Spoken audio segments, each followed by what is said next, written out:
नमस्कार दोस्तों, मैं गोविंद फ्रॉम सरदासर। अगर आप राजस्थान के किसी भी कोने से देख रहे हैं तो प्लीज़ एक बार इस पूरे वीडियो को देख लेना और उसके बाद में जो कंटेंट आपके सामने दिया जा रहा है ना वो किस प्रकार से रहेगा तो वो आप उसका मूल्यांकन कर सकते हैं। राजस्थान में अन्य भी टीचरें पढ़ाते हैं आपको जीके, और एक आपके सामने मैं रख रहा हूँ। देखिए आपके सामने जो ये गढ़ों का टॉपिक चल रहा है, अभी जो मेरे वीडियो चल रहे हैं ना वो मैं राजस्थान के दुर्गों का टॉपिक लेकर के बना रहा हूँ। और उसके ऊपर जो दुल्हरगढ़ या डोडगढ़ ये अगला गढ़ है। तो दुल्हरगढ़ और डोडगढ़ है, इस गढ़ को अपन क्या किस नाम से जानते हैं? देखिए ये गढ़ है ना, इसी को कहते हैं गागरोन दुर्ग। क्या बोलते हैं इसको? गागरोन दुर्ग। अब बात आती है कि गागरोन दुर्ग का निर्माण किसने करवाया था या ये दुर्ग है कहाँ पर? तो ये दुर्ग है बैलोगो झालावाड़ में। कहाँ है? झालावाड़ में। इसका निर्माण यानी यहाँ पर इस गागरोन दुर्ग है ना ये झालावाड़ में है। अच्छा, गागरोन दुर्ग किस अभ्यारण्य में है? तो ये मुकंदरा हिल्स अभ्यारण्य में, मुकंदरा हिल्स अभ्यारण्य, ठीक है ना। इसके अंदर मुकंदरा हिल्स अभ्यारण्य में। दूसरी बात आती है कि मुकंदरा हिल्स अगर नाम नहीं आया तो इसी अभ्यारण्य का दूसरा नाम क्या है? दर्रा अभ्यारण्य। क्या नाम है? दर्रा अभ्यारण्य। तो ये दुर्ग दर्रा अभ्यारण्य में। तीसरा, अगर दर्रा अभ्यारण्य मुकंदरा हिल्स दोनों ही नाम नहीं आते हैं तो ये कौन सा अभ्यारण्य में है? राजीव गांधी अभ्यारण्य में। राजीव गांधी, क्योंकि इन्हीं का नाम क्या हो जाता है? राजीव गांधी दे दिया है, नया नाम ये। अब इसका निर्माण किसने किया था? तो इसका निर्माता था वो था बिजल देव। तो बिजल देव डोडा था, ये इनके द्वारा ये निर्मित है। अब ये दुर्ग कैसे बना है? ये राजस्थान का एकमात्र ऐसा है दुर्ग जिसको बिना नींव के बनाया गया है। बिना नींव के बना एकमात्र दुर्ग ये है। अब बात आती है कि भाई जैसे पहाड़ तो था ना, पहाड़ के ऊपर सीधी ईंट चिन करके और इसको बना दिया गया है, तो ये बिना नींव के बना है। और इसके दूसरी बात क्या है कि राजस्थान का जो प्रसिद्ध जल दुर्ग की अगर बात आती है तो भी आपका उत्तर क्या कहना है? यही है। तो याद रखना, ये राजस्थान का एक जल दुर्ग क्या होता है कि जिसके चारों तरफ जल की रक्षा करने के लिए खाई हो या दीवार हो, ठीक है ना। तो अब जल दुर्ग कैसे है? कौन कौन सी नदियों का पानी आता है? तो एक नदी है आहू और दूसरी क्या है? काली सिंध।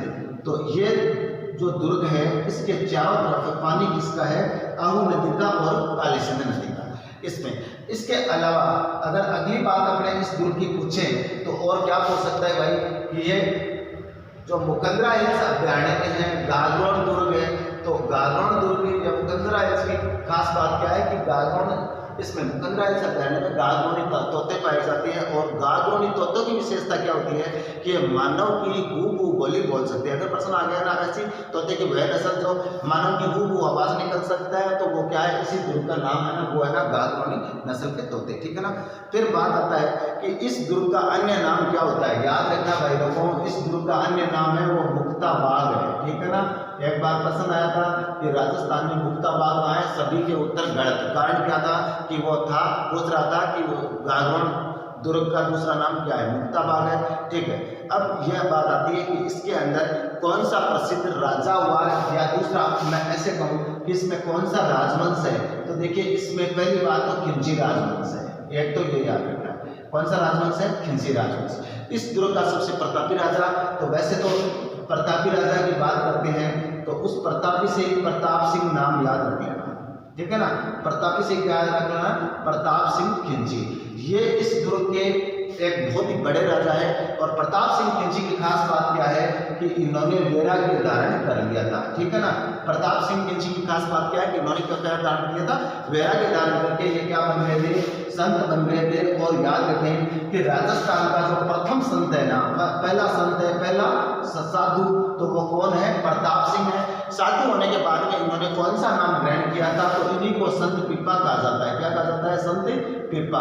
और संत पिप्पा है ये यहाँ से चल करके कहाँ चले जाते हैं? ये काशी चले जाते हैं। और इन्होंने इनके जो गुरु का नाम था वो था रामानंद जी, ठीक है ना। अब गुरु का नाम क्या था? रामानंद जी है। और रामानंद जी ने ही इनको जो राम भक्ति मार्ग है या धार्मिकता का जो मार्ग है जौन और मोक्ष के बंधन से मुक्ति का मार्ग है वो रामानंद जी के द्वारा ही सीखा था। फिर ये रामानंद जी को ही अपना आराध्य मानते थे। ये मानकर नहीं करते थे, ये किसका काम करते थे? दर्जी का काम करते थे, ठीक है ना। दर्जी समझ रहे हो ना आप लोग? दर्जी का मतलब होता है कपड़े सिलाई का काम है, इसलिए संत पीपा को क्या कहा जाता है? संत पीपा है वो दर्जियों के आराध्य देव हो गए, ठीक है ना। तो दर्जियों के आराध्य देव कौन हो गए? संत पीपा। कारण कि ये दर्जी जैसे काम करते हैं कपड़े सिलने का, वैसे ही ये जोग लेने के बाद में, संन्यास लेने के बाद में इन्होंने, तो आप जहाँ पर भी मंदिर है ना वहाँ पर आप देख सकते हो कि यहाँ पर जो दर्जी लोग हैं वो कपड़े का काम करते हैं और संत पीपा जी की पूजा करते हैं, ठीक है ना। अब यहाँ पर जैसे ही उन्होंने वैराग्य लिया, उनका जो भाई था उसका नाम था अचल दास, ठीक है ना। उनका भाई क्या था? अचल दास और अचल दास खिंची। अब अचल दास खिंची, एक तो ये बता देता हूँ कि जो प्रताप सिंह है इसके दरबार का एक कवि, और ये कौन है? इनका भाई है, ठीक है ना। तो बात आती है कि प्रताप सिंह ने वैराग्य धारण करने के बाद में गागरोट का राज किसको दिया? तो इनको क्या दे दिया है? राज दे दिया है। ये इनके छोटे भाई है, पहली बात। दूसरी बात आती है कि जो अचल दास खिंची या प्रताप सिंह खिंची के दरबार के अंदर कौन सा प्रसिद्ध इनका दरबारी कवि था? तो उसका नाम याद रखना, शिवदास गार्डन था। क्या नाम था? शिवदास गार्डन। तो शिवदास गार्डन पहले ना इसके दरबार में था प्रताप सिंह के, और उसके बाद में ये चले जाते हैं तो इनके दरबार में रहते हैं। और शिवदास गार्डन की प्रमुख रचना आती है, वो आती है अचल दास खिंची। अचल दास खिंची वचनिका। देखो पहले अचल दास खिंची वचनिका और अचल दास खिंची वार्ता, ये दोनों जो किताबें हैं ये शिवदास गार्डन की है। फिर हम बात करते हैं कि एक पित्थल नाम से प्रसिद्ध है। अब ये भी याद रखना है कि पित्थल नाम से कौन प्रसिद्ध है? तो पित्थल नाम से अपने राजस्थान के बीकानेर के पास में, बीकानेर के अंदर जूनागढ़ है ना, जूनागढ़ को बनाने वाले राय सिंह के जो भाई थे उनका नाम था पृथ्वी सिंह, है ना। तो उनका नाम क्या था? पृथ्वीराज मान लो या पृथ्वी सिंह मान लो। तो ये पृथ्वीराज जो राठौड़ है, तो बीकानेर राजघराना और जोधपुर राजघराना, ये जो दोनों रियासतें ना ये राठौड़ों की रियासत थी, और ये कौन था? पृथ्वीराज राठौड़। देखो याद रखना, पित्थल तो कहते हैं पृथ्वीराज राठौड़ को और पाथल कहते हैं महाराणा प्रताप को। पित्थल है ये यहाँ पर चले गए थे, और पृथ्वीराज राठौड़ क्या थे? एक बहुत बड़े कवि थे, ये बहुत बड़े कवि थे, और इन्होंने एक बहुत ही प्रसिद्ध धार्मिक ग्रंथ लिखा था, नाम था बेली कृष्ण रुक्मणी। क्या नाम था? बेली कृष्ण रुक्मणी री। अब ये किताब चंदन का हार बन जाती है, और बेली कृष्ण रुक्मणी है उसको किसने लिखा? पृथ्वीराज राठौड़ ने लिखा। कहाँ के थे? जूनागढ़ के थे। किसके भाई थे? और ये राय सिंह के भाई थे। किसके बेटे थे? राहुल लोमकरण के बेटे थे। और किस गढ़ में लिखी गई थी? जो गागरोट के अंदर यह लिखी गई है। तो कुल मिलाकर के यहाँ पर हाँ एक दरगाह का प्रश्न यहाँ पर से आ सकता है कि मीठे शाह की दरगाह कहाँ है? तो मीठे शाह की दरगाह है वो भी यहीं पर है, याद रखना। एक दरगाह है यहाँ पर, दरगाह वो किसकी है? तो ये मीठे शाह की दरगाह है, मीठे शाह की दरगाह। तो ये अब बात आती है कि मीठे शाह की दरगाह ना ये किसको समर्पित है? तो हमीदुद्दीन चिश्ती को समर्पित है हमीदुद्दीन चिश्ती, है ना।